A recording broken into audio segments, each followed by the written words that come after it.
Welcome to CVUUF's 16th year of Chalice Players. We take you back today to the 1960s. It's a difficult story because the participants in this presentation are not your usually well-known UU people like Thoreau, Emerson, or Brown, whom we've done in the past by Chalice Players. These two gentle souls really had a difficult time trying to transition in the period of change, let's put it that way, in the UU. And what they did was they learned that in the period of turmoil, the late 60s, it was a hard time to reconcile a lot of the differences that were going on. So we welcome you to this presentation, and we are very proud to present A Welcoming Congregation, Times Change.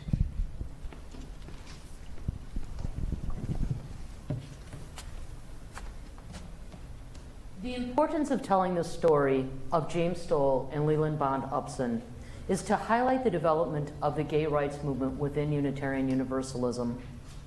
Before James Stoll came out in 1969, less than 12% of UUs supported gay rights. Times change. Now that is over 99%.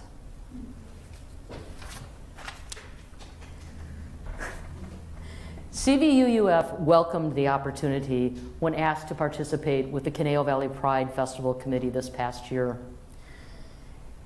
We were just thrilled at the turnout at the Conejo Valley Pride Festival.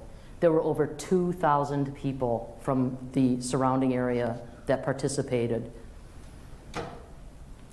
Everywhere I looked, I saw people from this fellowship out there. And it wasn't just because I was tending bar.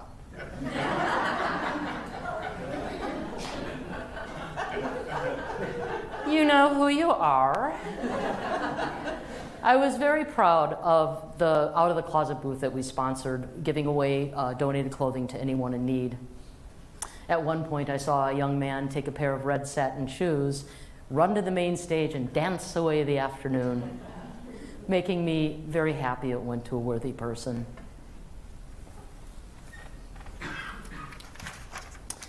Participating in this event led me to delve into the history of gay pride and Unitarian Universalism and helped to create our presentation today.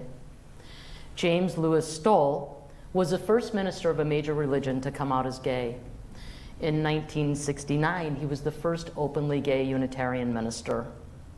Leland Bond-Upson, another UU minister who was not gay, became his lifelong friend. Their friendship stretched from Colorado to Hawaii to San Francisco and back to Monterey. For 30 years, James and Leland worked together on many social justice issues, including black rights, marijuana reform. But the true legacy that James left us with was his 1970 manifesto on gay rights, which became the platform for the UUA position on LGBTQ.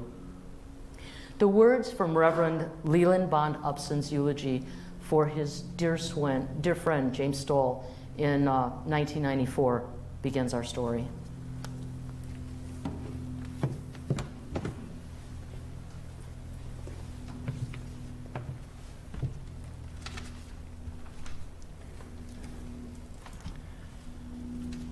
My feelings for Jim were complex when he died. He was the strongest and weakest person I ever knew. I kept asking myself how a person as caring and sensitive could also waste the best of himself. We trained to become leaders of our community where we were called. We planned our weekly sermons, dedicated lovely children, and supported the sadness of others during funerals, year in and year out, hoping that maybe we were doing some good. What happens when a minister is not able to make wise decisions in his or her personal life? The cruelty of losing a pulpit and being denied another is devastating. It is a closed door that can make a person's life spiral downward into a cruel parade of false expectations. Such was the case for my friend Jim. I remember our discussions about him coming out.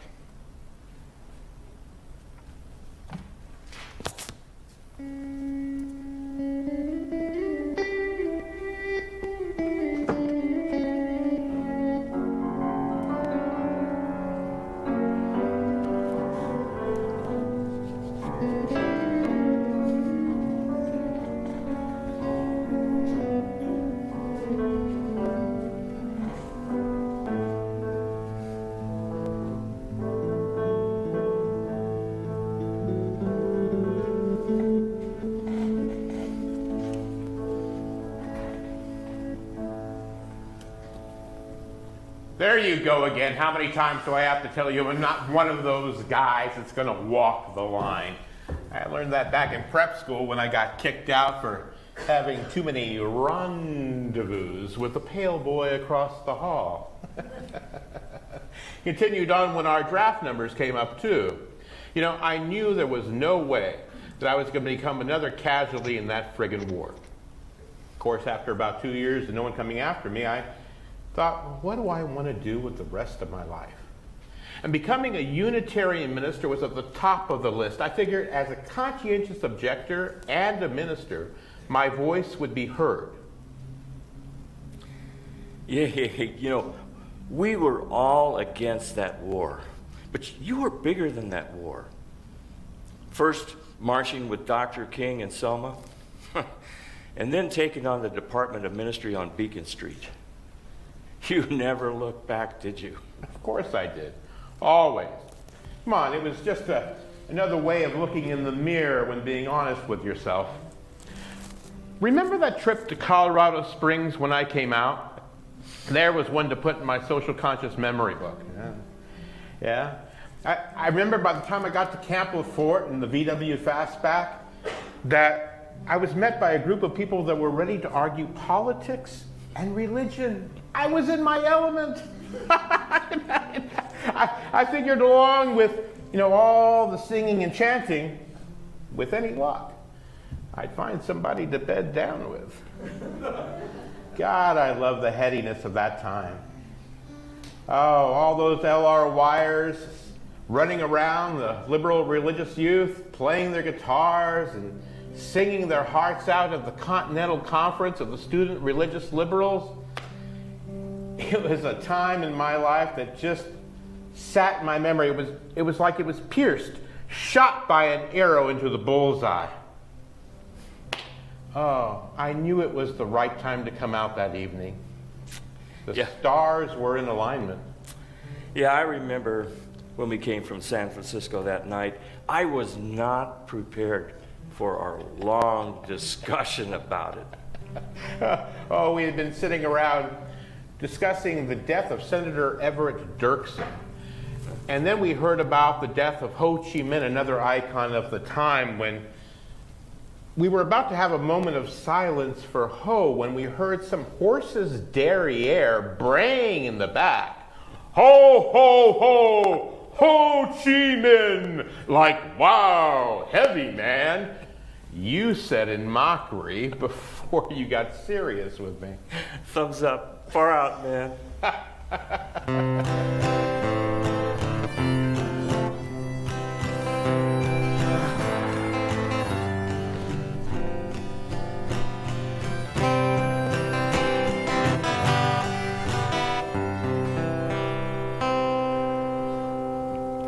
What's the worst that can happen if you don't tell?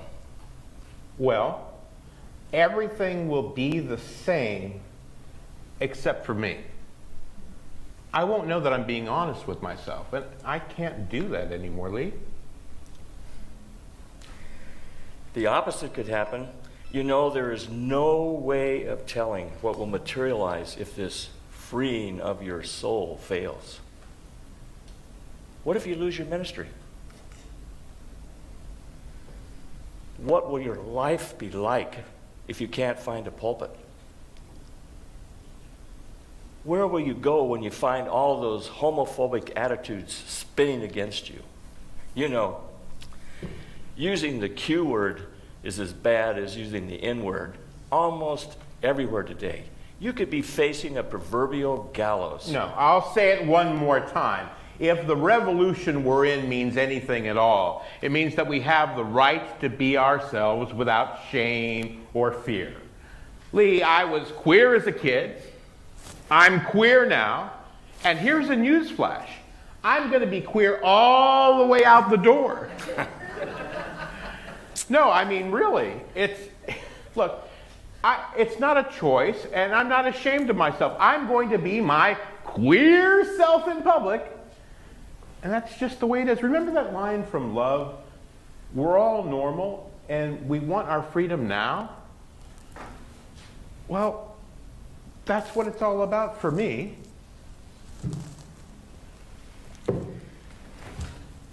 What does it matter if the whole world knows? We've known for a long time. If your closest friends are okay with your sexual choice, what does it matter if the powers on Beacon Street can't accept it? No, I don't understand. 5 people, I talked to 5 people before you got here, and they all are willing to support me. Why won't you? You're my closest friend. You mean more to me than all of them put together. Are you afraid they're going to think you're queer too?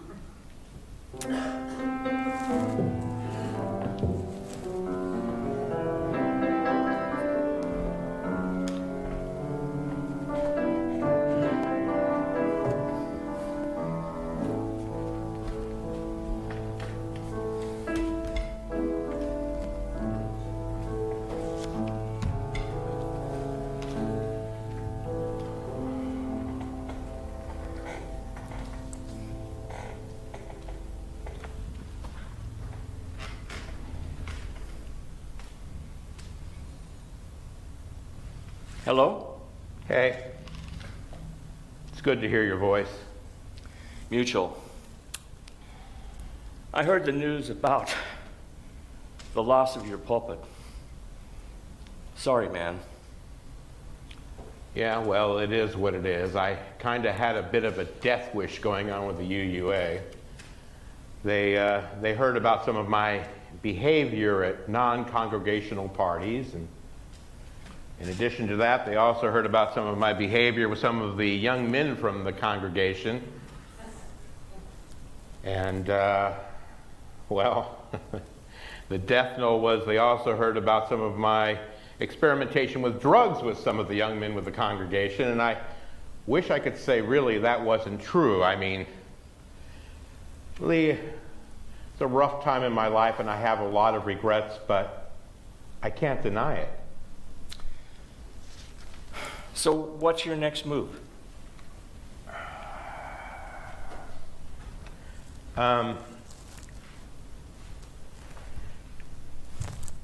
First, I have to ask you for a little bit of monetary assistance, my friend. I am broke. I've been looking into getting another gig with the UUA, but so far the Department of Ministry has not been exactly friendly about the idea. So this is how communism is supposed to work. The rich support the needs of the poor. I remember those discussions vividly. Yeah, well, that's the hell of it. Sometimes we are in need of a future that is supported by people that believe in us. This country is so hung up on capitalism. It's the white man's burden. It's the destiny of this planet, and you know that to be true. Well, now is the time to stand up for your beliefs, old man. I need help. You turn my ideas around so easily. You have such a tortured mind about this government. Jim, are you still there? Yeah. You know how much you mean to me. I believe in you, but you're digging yourself into a rut. Why don't you file for unemployment? Or maybe just start looking for a job that can utilize your abilities. Ever thought of social work? Look, man, I don't want to hear a sermon right now about what a great person I am or all the opportunities that are ahead of me. I am in serious financial straits. Do you get it? I am 3 months behind in my rent. I'm about to lose my health insurance. I can't feed my dog, much less myself. I've started going behind dumpsters at restaurants looking for food. Why did you wait so long? Hell, I don't contact know, Lee. I thought the UUA was going to give me another opportunity. My friend's telling me they're ready to kick me to the curb for good, but I still have to get resumes out, and I still have to live. Look, we always talked about the need of supporting people when they are in great need. Well, I'm turning to you out of fear of not only being hungry, but worst, homeless. I will send you a check tomorrow. My feelings are divided about this, as you know, but may you find your way out of this. Stay clear of those guys at the old UU. Promise me you will. Oh, they don't come around anymore now that there's no alcohol or drugs to consume. I'm very grateful to you, Lee. You're a good friend. I'll always remember this.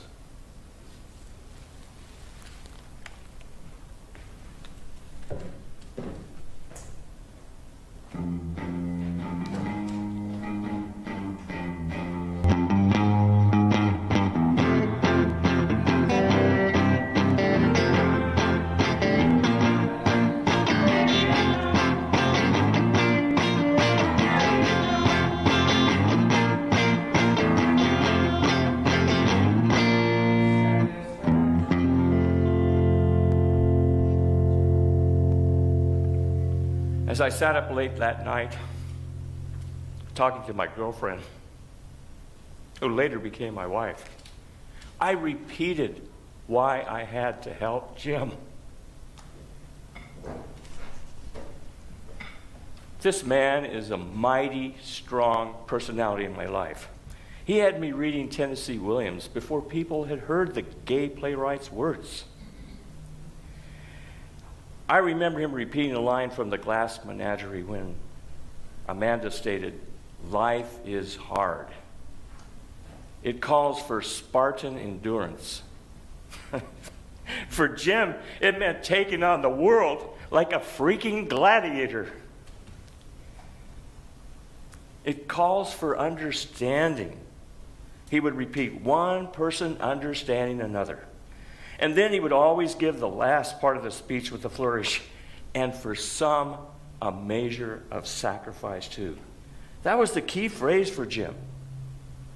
I had to give him the money as my measure of sacrifice for our friendship, or I was not a person to be relied on.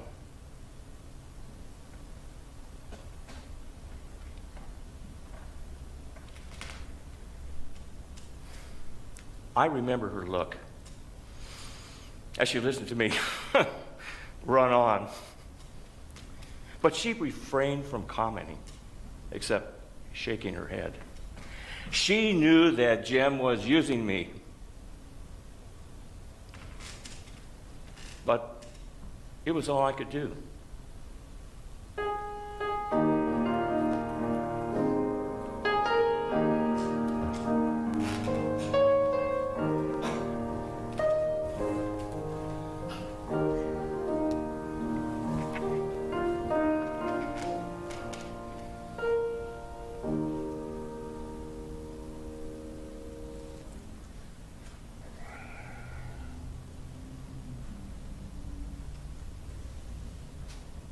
I can't help it. I'm guilty.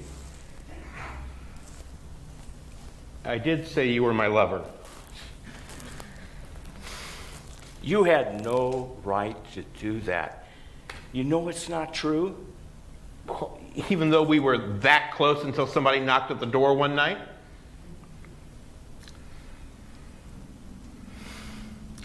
Look, we've had this discussion before. I thought it was finished for good. No. There was that night, there was that knock at the door. Damn it, Jim, you have a way of remembering your own level of reality when it's convenient. Is it the next morning when you woke up and created this perception of forgetting what really happened?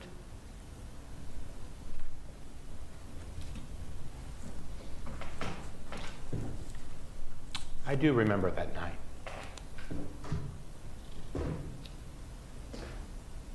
I remember the night that I just wanted to kiss him.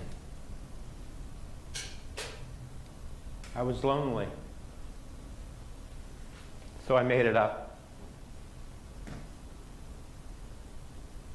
All I wanted, all I cared about was having a life with love. All the other relationships that I had been in were shallow and empty, and I just wanted to create that life with someone special. But the times being what they were, it just wasn't going to happen. So I always came back to him. My favorite moment of the evening was when he said, "Jim, cut it out. It'll be fun. I promise," I remember saying.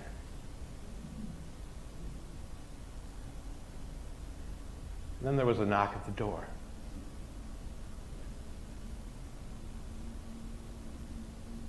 We just looked at each other. End of scene. I just never gave up hope, I guess.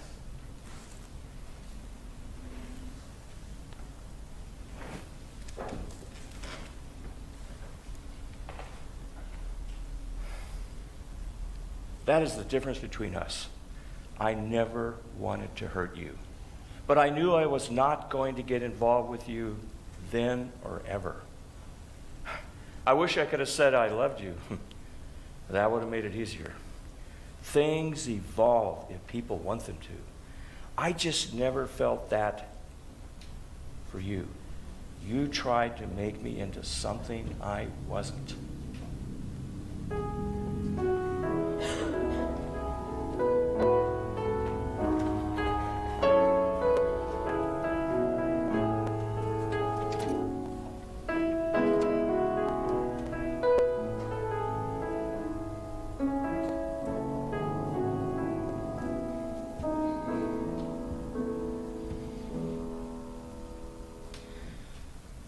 The truth is, as sad as James' history unfolds, and as difficult as his life transitioned, he is our lesson on acceptance today.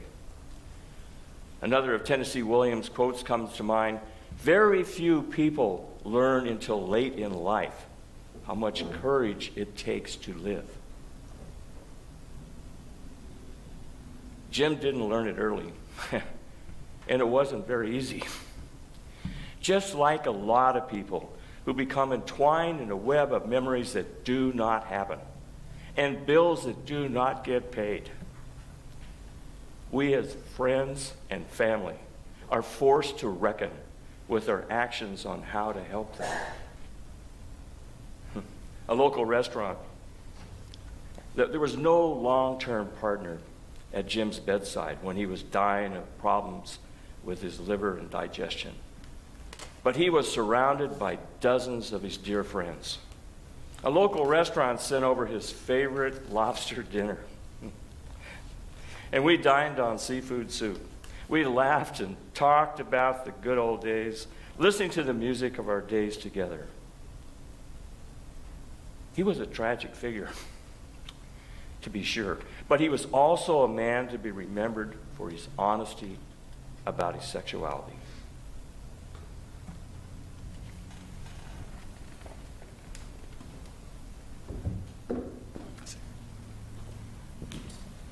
James Stoll became a pivotal mover in Unitarian Universalism to help us raise awareness about not only gays, but all people. He authored the 1970 resolution that is in your order of service today. We here at this fellowship became a welcoming congregation in 2005, 11 years after James' death. We are proud of our LGBTQ alignment today. But 50 years after James Stoll came out, we have some tough questions to ask ourselves. Are we willing to take responsibility for those people among us who feel they cannot operate openly in our society? Are we critical of who our ministers are in their personal lives? Are we able to pledge ourselves to see those that are different as equals? As we say, the quest for truth is our sacrament, and I believe that we will continue to learn and grow together and hopefully find the answers to these questions with love and compassion.